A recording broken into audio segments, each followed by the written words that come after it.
Karenga mai mihi mai akakara. So, thank you for that wonderful, wonderful introduction, which I had written and given to you.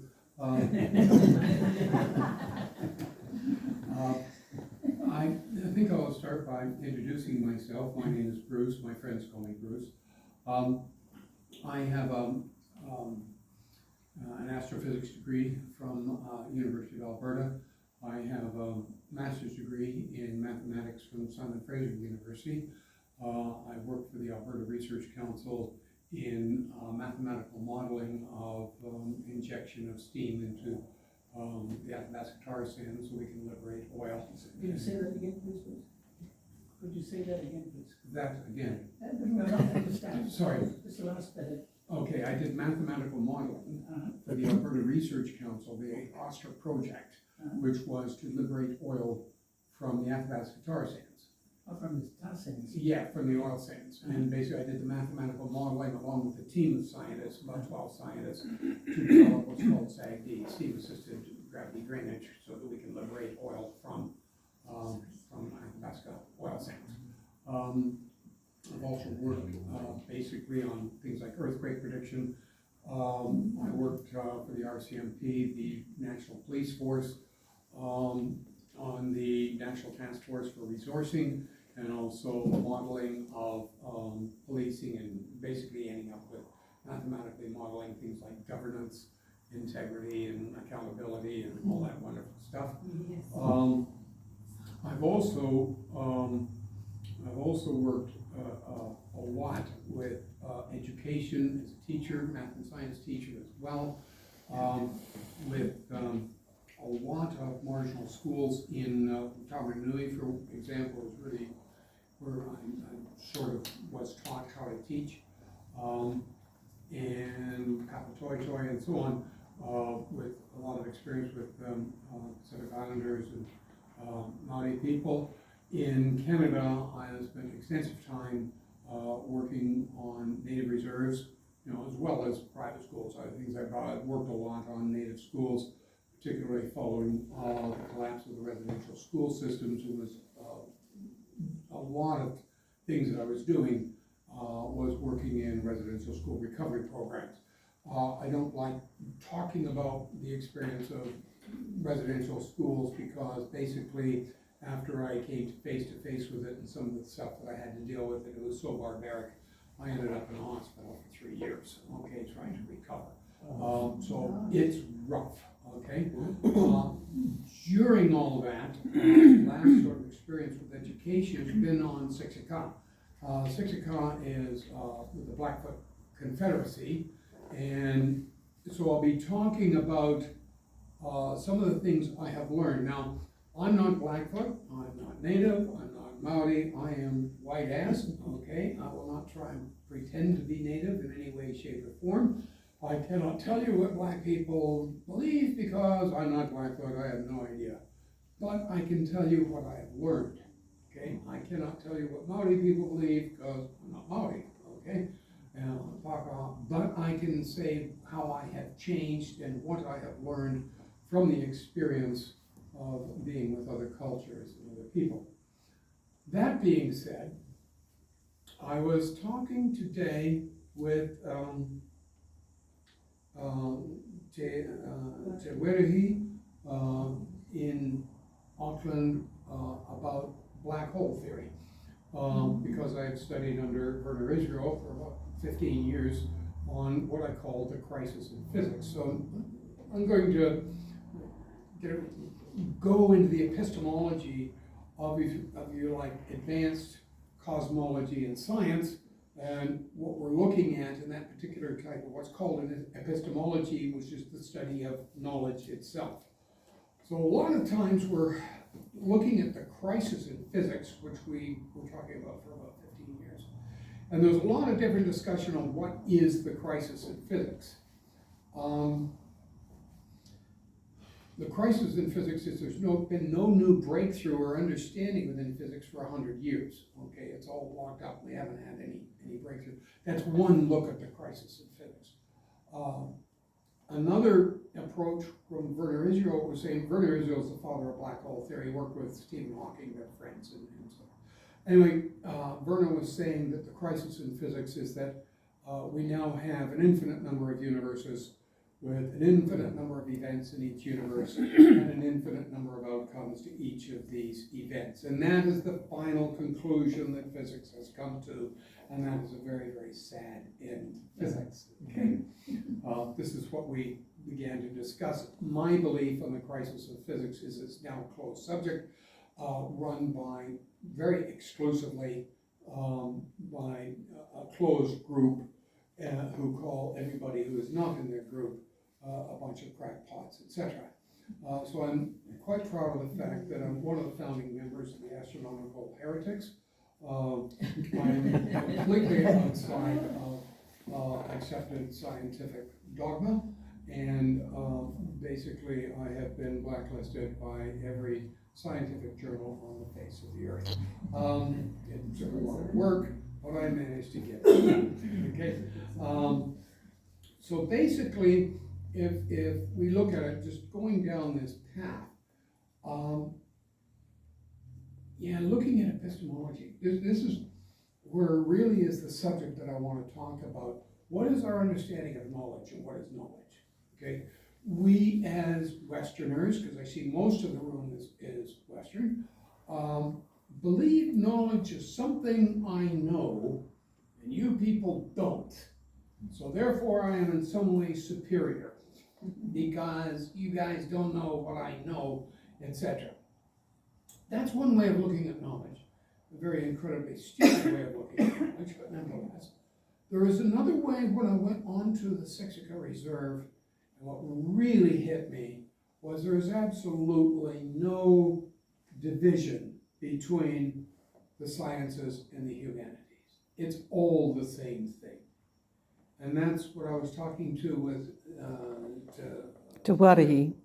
to Tawadahi? Yes, to Arahi. What I was talking about is that he was talking about an artistic point of view and bringing it with art into an educational program. I said, but that's mathematics. You cannot have art without mathematics. You know, it's there, and mathematics is one of the highest art forms. Okay, the only way to win at mathematics is to cheat, right? We all know, right? Most of the men know this. While I'm teaching, I have to sort of teach the girls to cheat, and it's okay to do it your own way. Okay, which to me is that's what cheating is. But epistemology, knowledge is a living thing.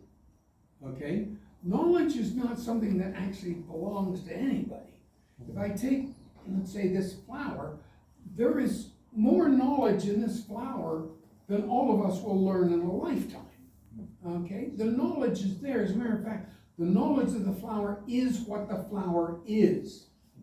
Okay, this is a totally different understanding of knowledge as we have seen it in the Western world, right?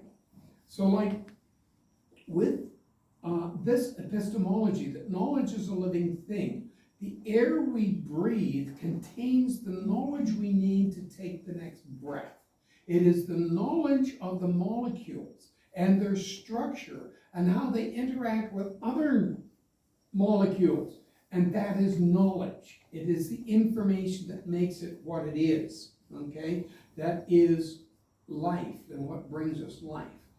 I was really proud of myself because I was studying things like the Einstein field equations and Schrödinger's equations, got the whole thing together so that we could make particles out of quantum fluctuations, out of not really bending light and having energy. So out of nothing or empty space, we could make particles and make a rock out of it and stuff like that.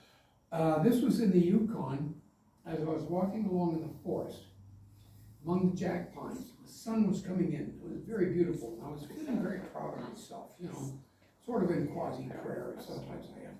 And I noticed a movement off to my left. And I looked, it was a mosquito, and came down and looked down, and there was this branch, you know, in the darkness of the forest, and the sun had come in, and there was a perfect spider's web.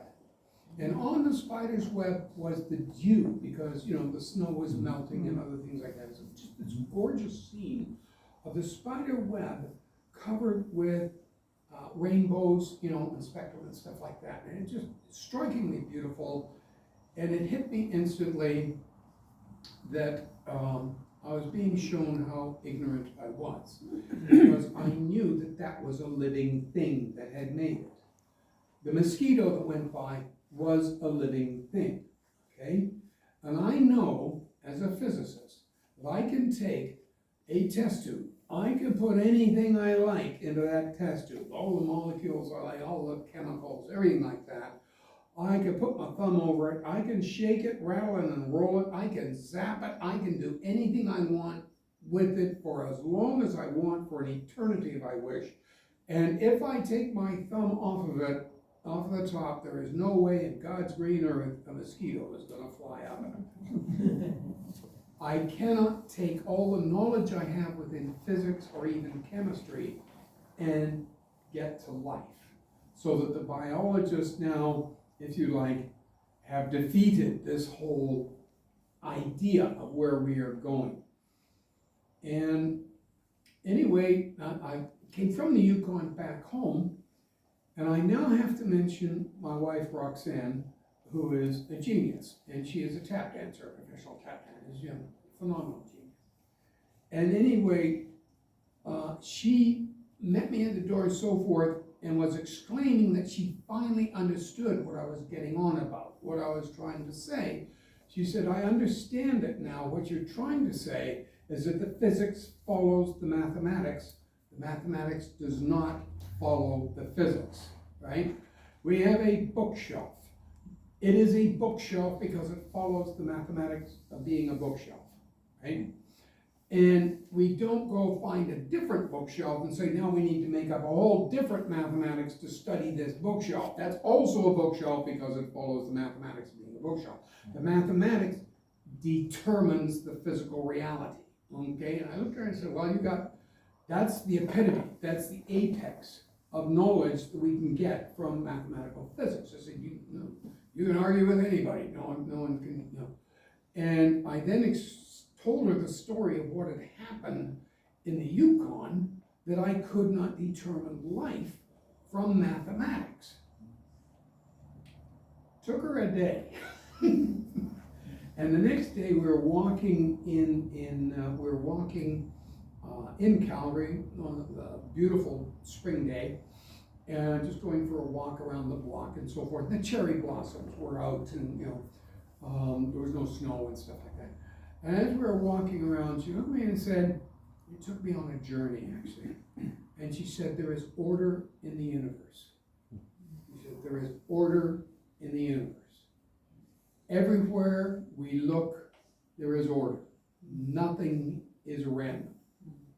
We look at the atoms and they follow an order, the order of being atoms. We look at the particles that make up the atom. They also have order, and they follow the order and behavior of neutrons and protons. We look to make them up, the quarks. And we have order with how the quarks behave and so forth. And we will find out what makes quarks, and we will get smaller and smaller to infinitesimally small. There is no fundamental particle, it is all infinitesimally small. And we look at molecules and chemicals and crystals. There is order in their behavior. Nothing is random, they follow an order. And we look at the grass and we see a blade of grass. And the blade of grass is a blade of grass because it follows the order of being a blade of grass. We look at a cherry blossom. Each cherry blossom is different, but we know they're cherry blossom. We look at the cherry tree. Each cherry tree is different, but they are all cherry trees because they follow the order of being a cherry tree. We see the earth going around the sun. We see astronauts that go to space and they are struck with the order that they see within the cosmos. We see there is order in the moon going around the earth going around the sun, the solar system has an order to it, a highly predictable order that we know about. There's order everywhere. There is order in the structure of the galaxy and the way that the galaxy is. And there is structure within galactic clusters. We have these galactic clusters. We have superclusters. We have these thin tendrils of amino acids being passed back and forth between galactic clusters. And if there is a larger structure and an even larger structure, add infinitely large, everywhere we see, there is order. So if there's order, there has to be a blueprint.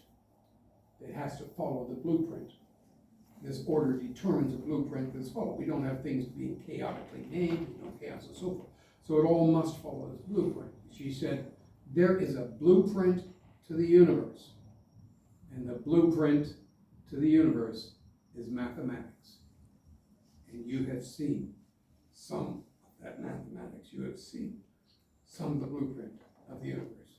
Therefore, you have this understanding, okay, that you can see that the universe is infinite and the universe is eternal. And I figure that's why I married Roxy. I was just stunned. Okay, so there it is. It comes from, if you like, information and knowledge that is the order which we can see as a form of mathematics. We may not understand it all, but it is very definitely that mathematical structure that is the universe itself. Now, that being said, as an introduction to this idea of what is knowledge and what, the knowledge is all around us. The knowledge is in the space-time continuum. The knowledge is in the behavior of the coordinate system that is around us in the structure, etc. Even within quantum mechanics, there is still this structure, and it follows the order. Has anyone read Schrödinger's paper? 1927 paper on the structure of the silver particle. Anyway, long story short, Schrödinger says that there is no physical model that can describe quantum mechanics. We can only understand quantum mechanics mathematically with a mathematical model. That's it. So forget all of this ridiculous stuff you have heard regarding quantum mechanics. A lot of it is complete nonsense. It is determined, it's deterministic. This is the Einstein-Schrödinger model of quantum mechanics, and it follows deterministic differential equation, which you can solve and you can find all the stuff that it reveals. It follows that way. Why the heck was I talking about that? As we go into this type of structure, I was talking for about 15 years with a great teacher, a wonderful teacher that I have to acknowledge, who is Dr. Werner Israel, the father of black hole theory. And this was where I had called him up because I solved a particular problem that he had given to me 30 years earlier. He was wondering who the heck I was. And he also wanted to know what the problem was. And as soon as I said the problem was the unified field theory, I mean, he said, oh, unified field theory.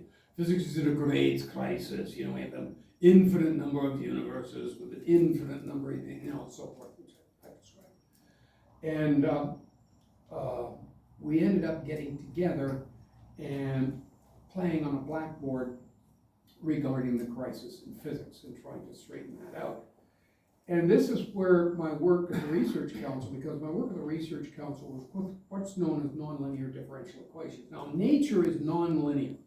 Okay, the equations of nature are all nonlinear. The equations of humanity are all linear. Okay, mathematics is linear operators, linear structures. We solve those, we know how to do that. Nonlinear, that's a huge challenge. And one of the things I was working on was nonlinear differential equations. So I told Werner, I said, well, look, what we did at the Research Council was, the problem we were looking at was 125 years old. We got all these people with all this money given to them. They got all this money given to them, and they're a lot smarter than us. And, backed by us, they got all this equipment and everything to try and, deal with this problem they're searching for. They can't find it after 125 years. Obviously, they're looking in the wrong place, or that something's gone wrong somewhere.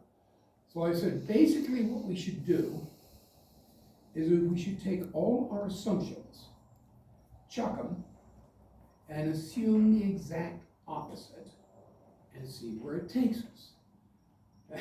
He said, that's a really intelligent thing to do. So we then decided to start on a model with physics to assume the exact opposite. We would take things that we knew, such as conservation of energy, conservation of angular momentum. But we started looking at the universe as I've described before, which was this belief that the universe is expanding, because of the redshifting of galaxies. Well, we'll chuck that. The universe is not expanding. Redshifting, something else we can't explain, but no, it's basically not from the expansion of the universe. So the universe is infinite and eternal. It's always been here, and so forth. So while I was sitting with him, this is after a period of time, we were working on this. And so we got a problem with that. The problem with that is that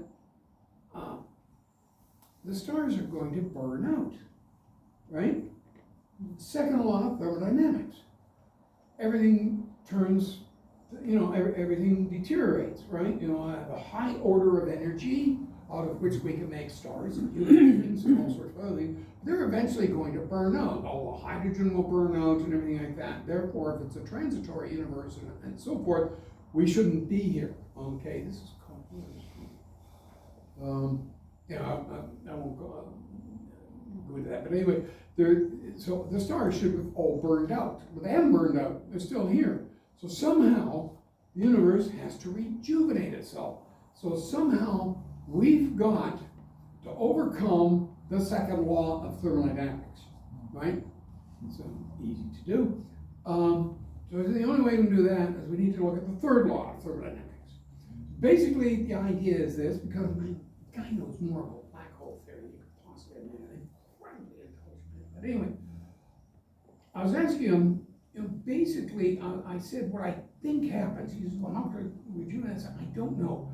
I think somehow what happens is there's a mass of a black hole, okay, and there's, let's say, a maximum mass. Well, gee, how could it be a maximum mass? Okay, stick with me here.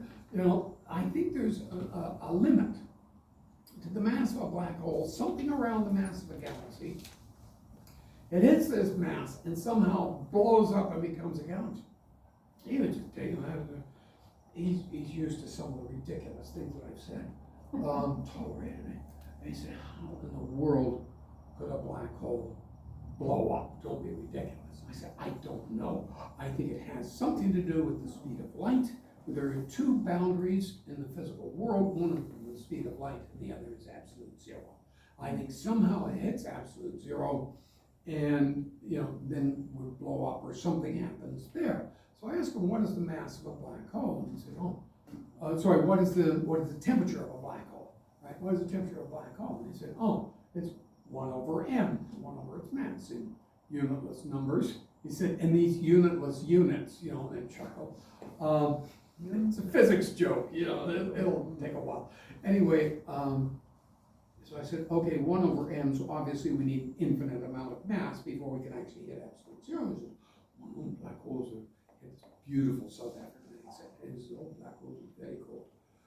They're 10 to the minus 20th degrees absolute, extremely cold. I said, yeah, but they're not absolute zero. We gotta hit absolute zero. He started and said, well, it could hit. There's actually a way that black holes could hit absolute zero if they had electric charge or if they were spinning. Everything in space spins. Okay, good. There's no such thing as a non-spinning black hole. Right, we're on to it. Let's follow this. Where is this? I looked over and Werner's eyes were just, he had his eyes closed. He was working it out in his head. Okay, and there's a massive supercomputer back there. And he would say, it would reach absolute zero if the angular momentum of the black hole was equal to its mass squared. And I thought, I'm going to have to do an unbelievable amount of mathematics to figure out what in God's name he's talking about. And then he said, you would have to spin very fast. And he closed his eyes, and I could see, that's where I just shut up. And the angels held their breath while whatever was going on in that brain was happening. And it was churning away like crazy. And after about 20 seconds, his eyes pop open and he said, a black hole would hit absolute zero if it was spinning so fast that the equator of the black hole was moving at the speed of light. I got it. I can do that now. I can figure that. In other words, black hole can't spin any faster. You take a black hole, get it spinning at the speed of light, and throw a brick at it. See what happens? Well, it can't take the brick, right? The brick actually crosses. But somehow, that curvature within the coordinate system that it creates the tension and stresses on the surface of the black hole would drive it to below absolute zero. It's got to get rid of it. And the only way it can get rid of it is out of the pulse, where it's not actually moving, right? Okay, so it's kind of like a cosmic blackhead. Up shoots basically particles such as protons and neutrons and all sorts of other things, from basically what we call quantum fluctuations would explode out of it. So we have the accretion disk around the black hole will be falling into it and stuff like that. Then came the information paradox. How do we conserve information? Which is a brick. On a brick, we have information. If we throw the brick into the black hole, we can see that it increases the gravitational field. We know the mass is conserved and all sorts of other things like this. What happens to the information on the brick? So the question is, if we throw a brick into a black hole and come back later, how do we know it was a brick that was thrown into the black hole and not a block of strawberry ice cream? Okay, so now I have rephrased the problem. Okay, this is the problem. And the thing is, the brick actually has a gravitational field. It affects the surface of the black hole. So as it crosses the black hole, it will imprint onto the surface of the black hole through vibrations and other things like that, the information that it was a brick that was thrown in. If it is now spinning at the speed of light, okay, this information would be contained in the new hydrogen and helium, this stream of hydrogen and helium that's coming up the top and the bottom that has the information that once existed, a brick. The information is conserved. The knowledge is conserved. We can't lose it. So in the restructuring, what happens is that a galaxy collapses in on itself, which we see happening. I've done enough research to know that. Do you mean the galaxy or the black hole? No, the galaxy itself is, okay, galaxies are spinning. The slower they're spinning, the more spread out they are. The faster they're spinning, the more wound up they are. We know this. Okay? We've done the research on it. So what is happening is the black hole, because of the field equations, general relativity, will be giving off gravity waves and will decay and wind up more and more and be swallowed by the black hole in the center. M87 is a classic example of it, if you want to see a galaxy swallowing itself and is creating huge jets out of it, which are forming the new galaxy. Okay? So a new galaxy has just been formed and it goes in, so it collapses in this, collapses in this way, and then starts, because it has some angular momentum that was conserved from God knows how long ago, it's then going this way. But we started with a brick, right? We've turned a brick back into hydrogen and helium. We need 85% hydrogen and 15% helium. Now we can make human beings out of it. Okay, we've done that. If you read oil and other things like that, we know how that works.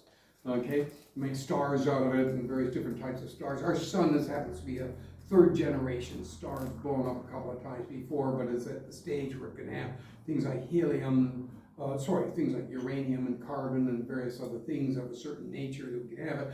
And we are lucky enough that the solar system is the way it is, and what we call Drake's formula to predict life and so forth is way out, right? They've got their own parameters by a country mile. We can't find planetary systems and so forth like ours. We are extremely unique. Okay, we may be the only living things in the entire galaxy, or within ourselves and the Andromeda Galaxy. We thought there would be something like 10,000 advanced civilizations in our galaxy. This is total nonsense. Life is extremely rare, unbelievably rare. So that throughout but this life is here because of the information and knowledge that was contained within the hydrogen and helium that was produced from whoever threw a brick into the black hole, so forth, and it rains down and so forth. We see all sorts of evidence of it. And so that's where the knowledge is. Life itself is knowledge of the life, but it rejuvenates itself. And each cycle of rejuvenation creates an advanced form of knowledge. And we see within just our own civilization, because we are rational beings, not only is there this knowledge, but there are these beings that can recognize the knowledge. Okay? That's phenomenal. How did that come about? Because there is this flow, if you like, to the universe that will create that we're as a result of previous knowledge that has directed us into this form. And we now have this free will in this world, in this life, for the knowledge that we have to advance it, okay, with the knowledge of who we are as human beings. So we can see how vital it is, how absolutely vital it is that we have this unification of humanity, how vital it is that we study other cultures, so we don't maintain this one single epistemology that we have from some place like Oxford University that now has isolated it. It is absolutely no use to humanity whatsoever, okay? To understanding that the source of knowledge lies with the individual. The source of knowledge lies within the local community of who we are. That's what's important. The most important thing out of life is what is our relationship to other people. We have this relationship to the universe, we have this relationship to the trees, to the mountains and so forth. We have that understanding, and we do have a spiritual nature. I don't care if you're Paka or who you are. We have this deep spiritual nature because it was from that knowledge that creates us.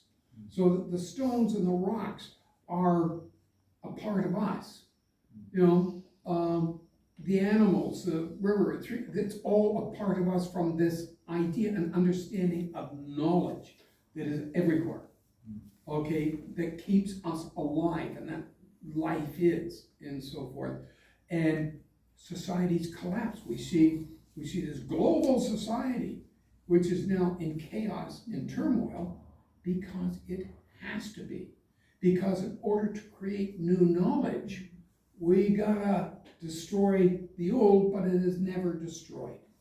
It is not destroyed, it is restructured. And what we're seeing, like people talk about the collapse of society, it's collapsed long ago. Why even worry about it? It's gone. Okay? The collapse of the what? The collapse of society, the collapse of our civilization, it's gone. Okay, we can talk about the things we all believed in. It's gone. It's not there. There's no integrity anymore. There's no structure and so forth. We look at our political systems. Very great disappointment. We look at our economic systems. We look at schools and education. We look at everything we trusted is now, it's gone. Okay? Maybe a few things that you trust, but don't worry about it. It'll disappoint you sooner or later. Because the ability of knowledge is one of the gifts of being a human being. It is it's one of the great gifts that we have is we have rational thought, that we can recognize knowledge. There's another thing, because I did a lot of work in artificial intelligence and building that and stuff like that, but like artificial intelligence cannot compete with what's known as the incompleteness theorem. The incompleteness theorem is there are truths that cannot be proven. It doesn't mean that they're not truths. They are truths, but we just can't prove them within the mathematical structure that we are using. So we cannot prove Euclid's axioms within the world of Euclidean geometry. To use an example, we can't prove the axioms of algebra by using algebra. We've got to get to a bigger system. Okay, so, but human beings can resolve truths that are unprovable.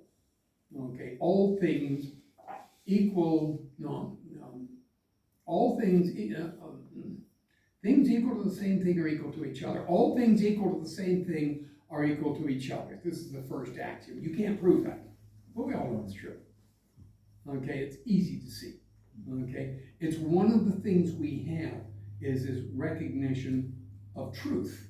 And that's our own integrity within us, because that's a part of who we are in embracing truth and the knowledge that has something to do with truth, okay, and so forth. So I'm going to wrap this up now because, basically it's an old man who mumbles a lot and then forgets what he was talking about and talks incoherently about things that have absolutely nothing to do, with reality, and then gets quite lost and probably falls asleep. So anyway, it's time for my nap. You're as late. I'm just opening it up. You can't nap now. I have questions. And You they're do have all- questions. The answer is 42. Thank you. You've been wonderful to have tolerated my mumblings and whatever the heck it was that